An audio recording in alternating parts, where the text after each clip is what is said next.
effectively communicating with your partner as it relates to avoidant attachment.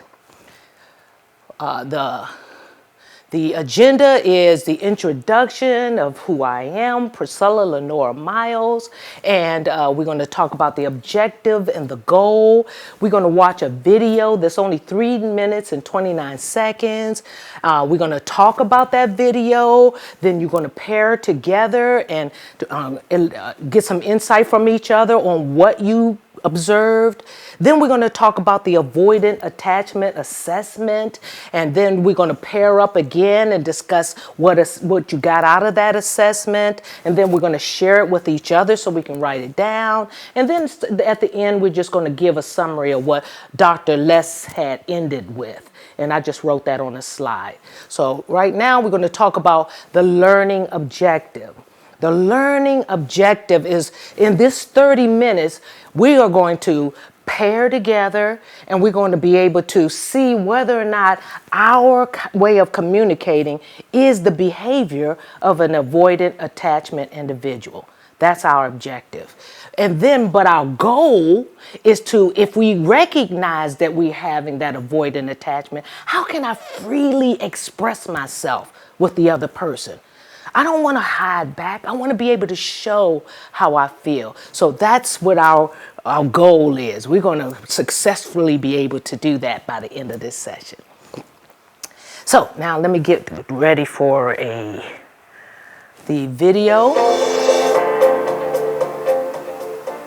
And I'm going to be talking to you today about a topic that many of you are quite familiar with, and that is the avoidant partner.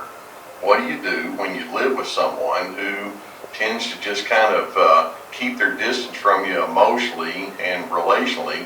You know, most people get together, particularly in a marriage situation, but then also in families and friendships, most people get together with the presumption that, well, the reason we're here is because we want to know each other. And we want to understand each other, and we want to engage with one another. And so it almost seems as though when we call a person an avoidant partner, it's kind of an oxymoron, isn't it? It's kind of a contradiction of terms, because if you're my partner, then you shouldn't be avoiding me. Now, let's just kind of get a couple of thoughts or ideas as to how this might play out. Let's suppose that you have a wife who will say something like, well, I try as hard as I can to talk with my husband about things that are substantial, and I just can't get anything out of him. He doesn't seem to be interested in me. He's got all sorts of other things that are on his mind, and when we talk, he'll just kind of do the whatever kind of thing, and then when I want to discuss things of a deeper nature, it just doesn't go anywhere. And then when I talk about how I'd like to have more of my needs met and feelings discussed, it's just like not interested, no one's home. Or let's suppose you have a husband who's a relational kind of person, and this individual says, well, my wife is not interested in deeper communication, she avoids me sexually, and we just kind of coexist. We do okay maybe on a superficial level, but it just doesn't go much further. You know, if you have a situation like that, it's just not going to be a very satisfying thing, and it leaves you wondering, well, what do I do? Well, let's kind of get an idea of some of the things that we're talking about when we talk about that avoidant partner, and some of the things that are quite common for that. For example, the avoidant partner tends to be someone who's unwilling to become engaged in close or deeply revealing communication. It's like the less you know about me, then the better off I'm going to feel. Or many times the avoider is making assumptions that if they do open themselves up, it's like, this isn't going to be good. I'm not going to like what happens to it, so I'm just not going to let you know who I am. And as a result, sometimes that person can isolate socially. It may be that they will complain about feeling suffocated, or it may be that they'll just say something like, I'm just fine, you're the one who's just high maintenance, and so they'll throw it back onto you. In most cases, when you have that avoidant person, they tend to be uncomfortable with intimacy, whether it's intimacy of a physical nature or intimacy just in sharing hurts and needs or dreams together. Typically, they kind of go into a fantasy. They can be inhibited in terms of expressing positive sentiments and regards. And then if you're the individual who's relating to that avoidant person, you're probably over there thinking, well, what's wrong with me? Okay. Now, what you heard, I want you to take your pieces of paper and write down what impacted you. What did you hear that it connected? So take your piece of paper. I want you to take 2 minutes and write down what impacted you as an individual. Take 2 minutes, please.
One more minute.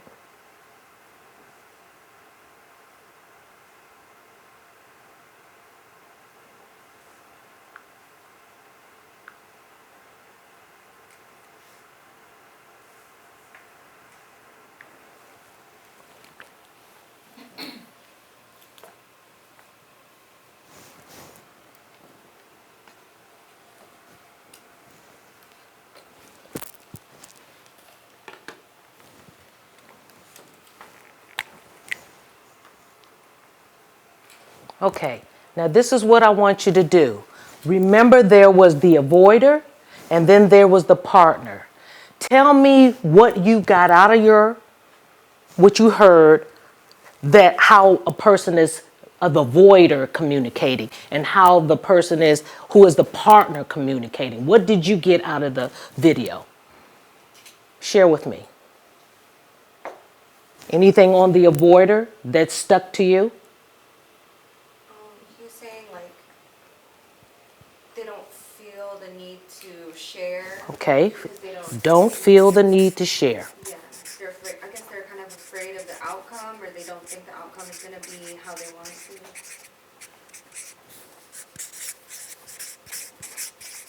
to. Don't feel the need to share, afraid of the outcome.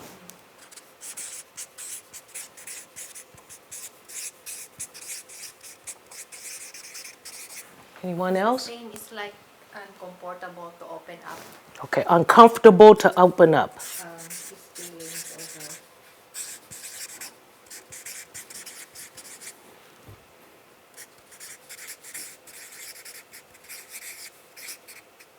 With their feelings, right? Yes.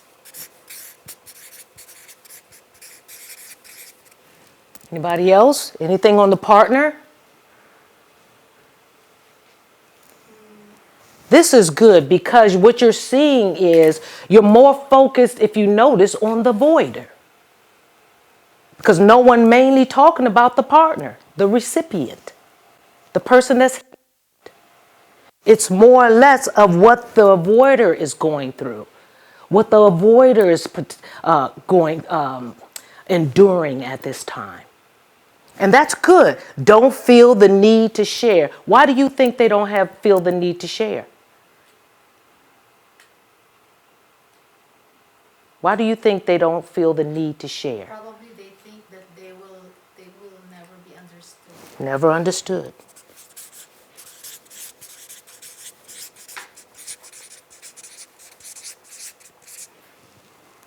What about being afraid to come out, afraid of the outcome, afraid of what that person might say? Why are they afraid of what that person might say? What do you think? Afraid of rejection. Rejection.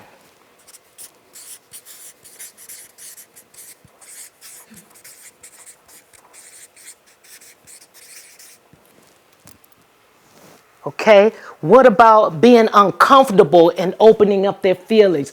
Sharing something that's really deep inside and they want to express it, but they're afraid to do it. Why do you think that's so? Because I think it's the trust. A trust. It kind of makes you vulnerable. Trust issue, Trust. vulnerability.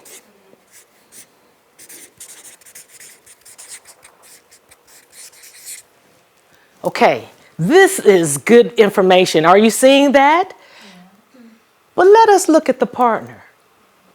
I want us to critically think about what that other person is feeling or enduring or going through or heard or didn't hear or don't understand.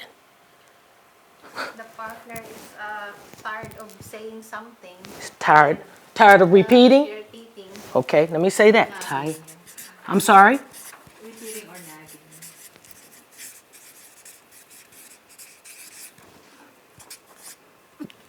Are they nagging or the other person nagging? I think when you keep repeating it, it's since it Okay, it's and nagging, they right? So it probably they appear to be nagging the partner. Okay.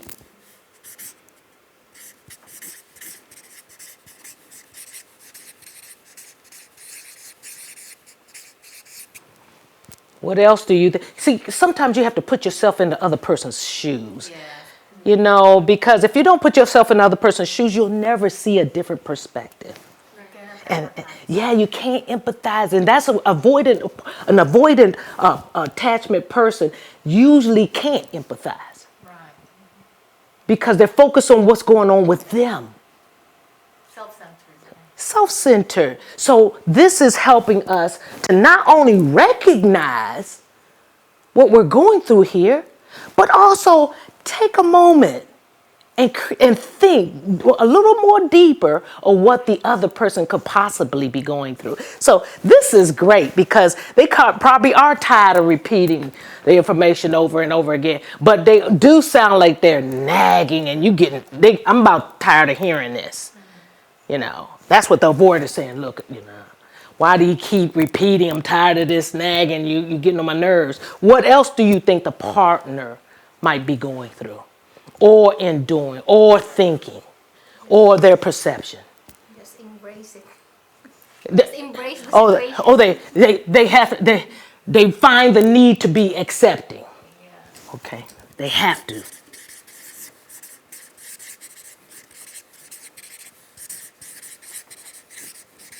Why do you think they have to find the need to be accepting? Why do they have to accept what you're doing, the avoid is doing? Why? Because that's really what it is. So you just need to just pray because you cannot change the other people. You really can't. What you wanna change is yourself, how Right. to deal with it. Absolutely, I agree. You have to change yourself. But as far as the partner is concerned, why do they think that they have to be accepting? What are they trying to avoid? Because in a relationship, Fighting. also fighting. Yeah.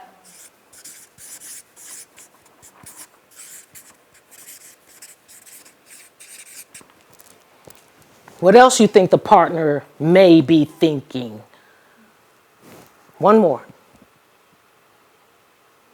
Being rejected. Them being rejected themselves. Isn't that something?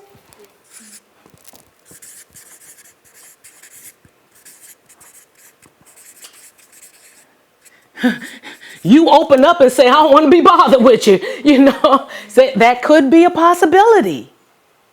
Right? This is good information. And when you write it out and when you think it out, it helps you to analyze what your thoughts are, not just your thoughts, but the thoughts of the partner. Okay? Now we're going to, one second. I want you to turn to your neighbor. First, let's talk about this. These are the different things that avoidant attachment individuals go through and have issues on. Their communication perception, their insecurity perception, and their attachment perception. The questions that arise when they're looking at the communication perception is, What is causing me to feel emotionally distant from my partner? Why am I feeling emotionally distant? Insecurity perception. What is blocking me from feeling safe enough to allow my partner in? What's blocking it? Attachment perception. What triggers are preventing me from connecting to my partner? Something that they did, something that happened, something that's going on. What triggered it that I can't connect to them? Now I want you to turn to your partner, and I want you to try to answer each one to answer these questions. You'll get 3 minutes.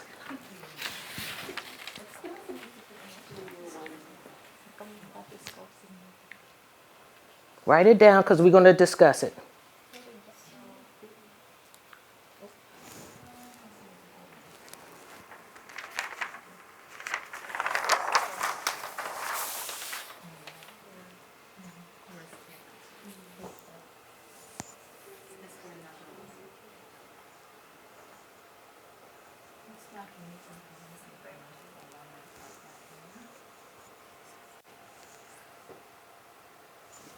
How you doing?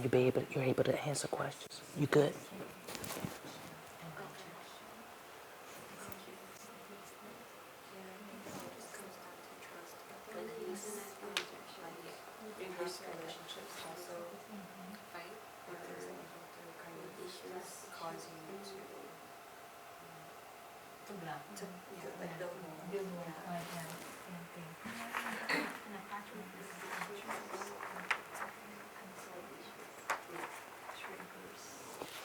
Like anger, right? It's a trigger, right? Yeah. When the partner is always angry, your partner is always like high strung, right?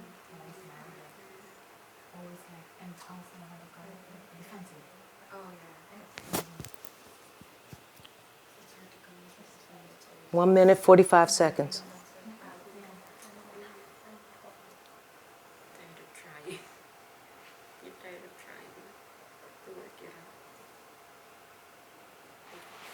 How are you coming along? Are you able to get through all 3? Okay, good.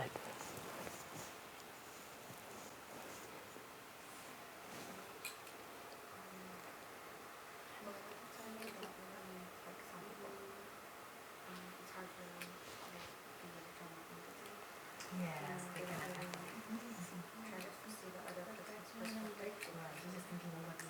Yeah. But they're not thinking of what you feel. Right. So then that's what it's like. Right. They have to see yourself. Yeah, not only the same, but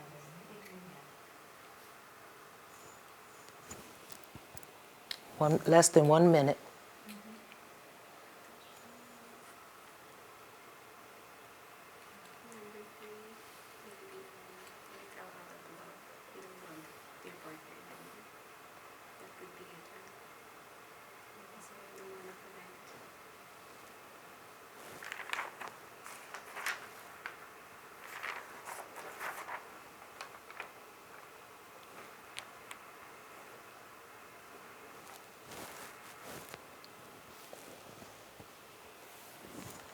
Fifteen seconds.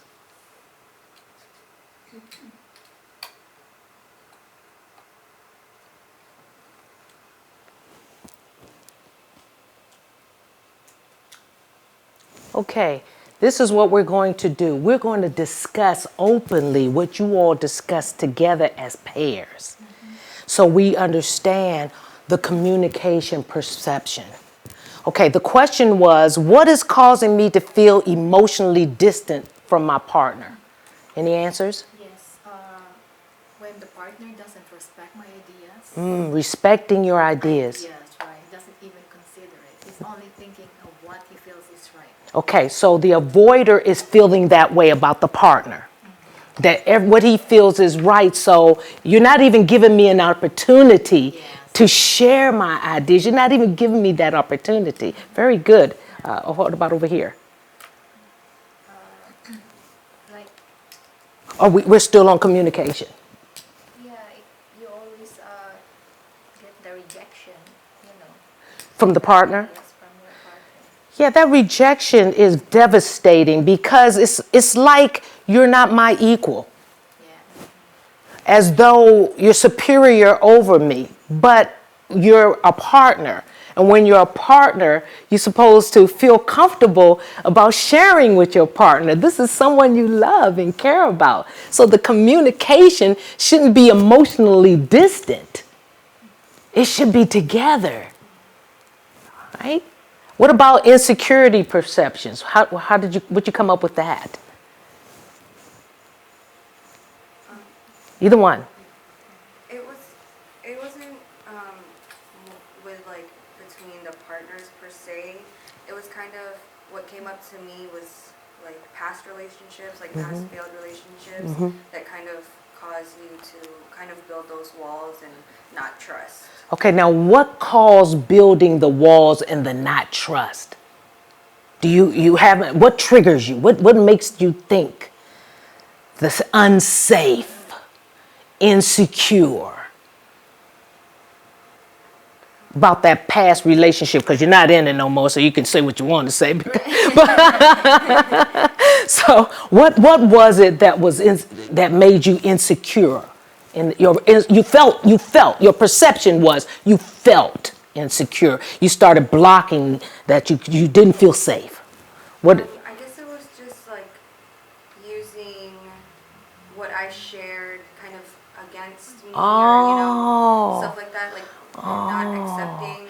Isn't that interesting? Yeah. Because you trusted them to give them some information, and they use that information to go against you or hold you down or imprison you, is what it seems like.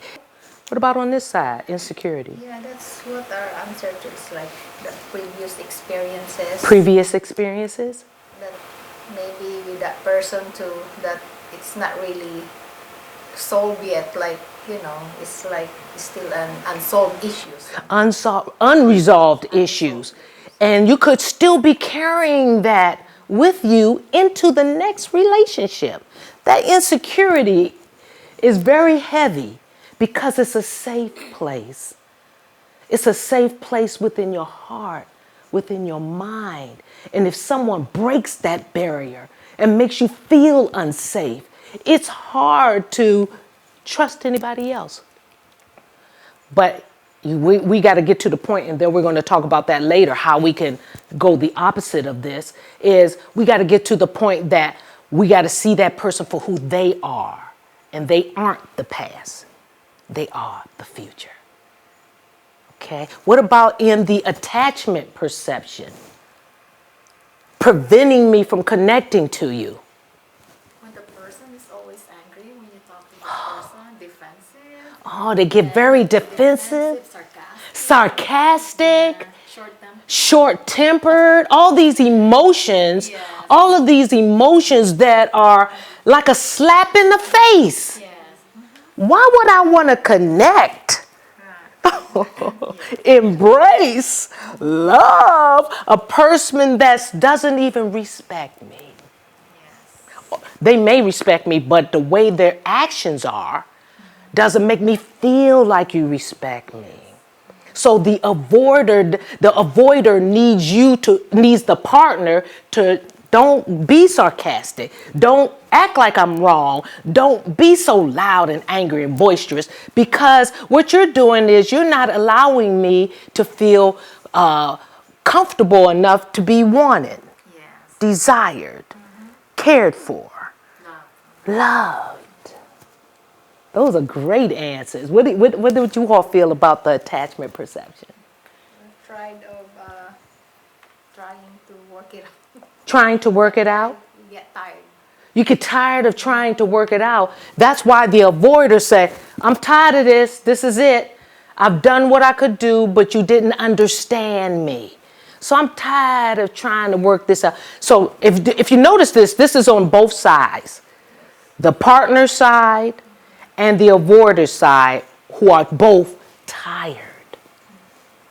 So if you look at both sides, first of all, they need to understand why you're tired, and you need to understand why they're tired.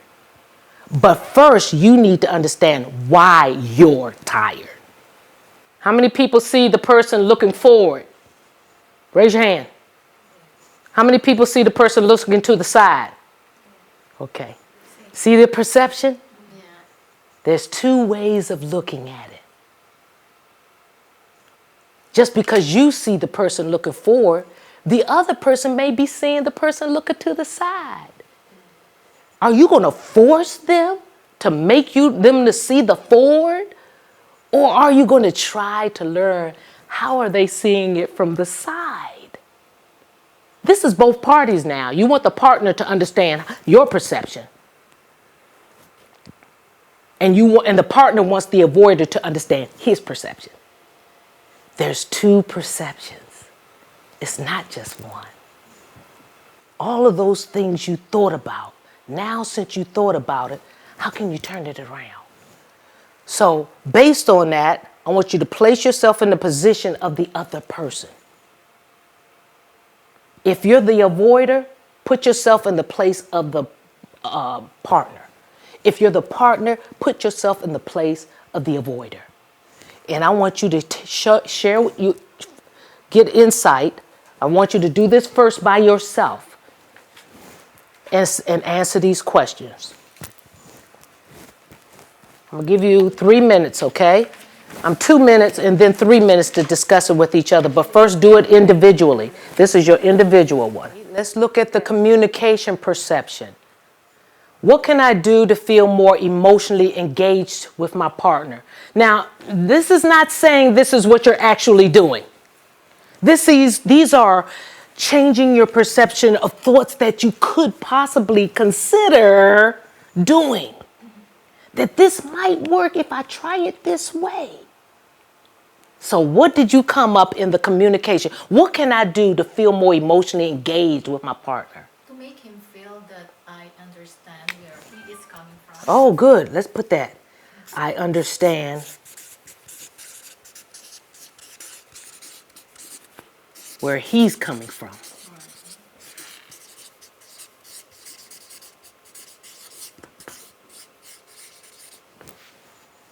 Anyone else? Yes, like, try to understand the other person. Okay, see, Maybe more caring. be more caring. Wow. This is good. I mean, because you think you're already showing that. You already think you're caring for that person. But maybe I'm really not. So be more Let me try it a little bit more. Expressive. More expressive.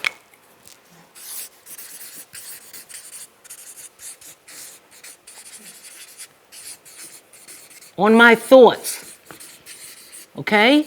Not holding them back, but expressing your thoughts. Don't be afraid to talk about it, but I'm going to express my thoughts. I'm going to share my thoughts so he know that I care about him. So that way he'll know that I understand him. See how these are connecting? yes. What else? What else you got? What else you got? Rejection.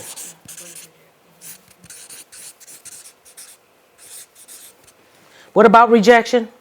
About rejecting your partner. Avoid it. And you just said something else too. Face it. Face your problem. Face the situation.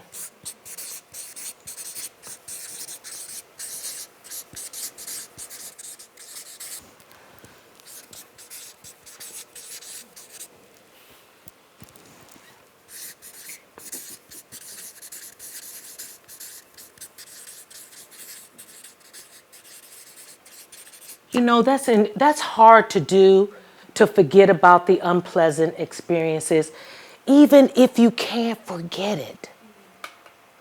Don't hide it. Don't run from it, like we saying, face it. But understand that's not what's happening right now in reality. Don't dwell on it. Don't dwell on it. I like that. Yeah, it's hard to forget those kinds of things, but it's something that you have to learn from. Yeah. And then, you take what you learn from it with whatever happens next. Yes, you can't avoid it. You just don't weigh it so heavy on yourself. You know? Release yourself. Release yourself, free yourself. That's what this avoidant attachment behavior is, that they don't want to be free. They can't be free. They bound. Barriers are blocking. I'm afraid to take the chance. But now, as I'm looking at it differently, there's a possibility I might can free myself. When you see, for example, sarcasm, Sarcasm. anger, Yes. I think instead of being sarcastic too, because you're going to be fighting, just, probably be more irrational, be more patient, calm down. Do not be angry with them.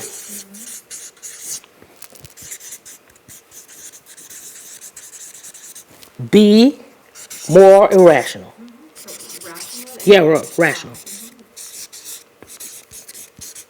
more patient, definitely. Patient. Sometimes we just gotta try it. Try something different. And you would soon see it's for my it's for my betterment. We have new ways of looking at our perspective. New ways of looking at them. In summary, know that this is what Dr. Les Carter said at the end of his video. Know that you can have a sense of harmony, which is not the same as having a sense of sameness.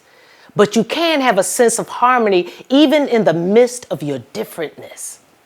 As you come to one another, that shows you honestly are trying to approach each other. You can find that your relationship, can have success. Thank you, ladies, for joining us today.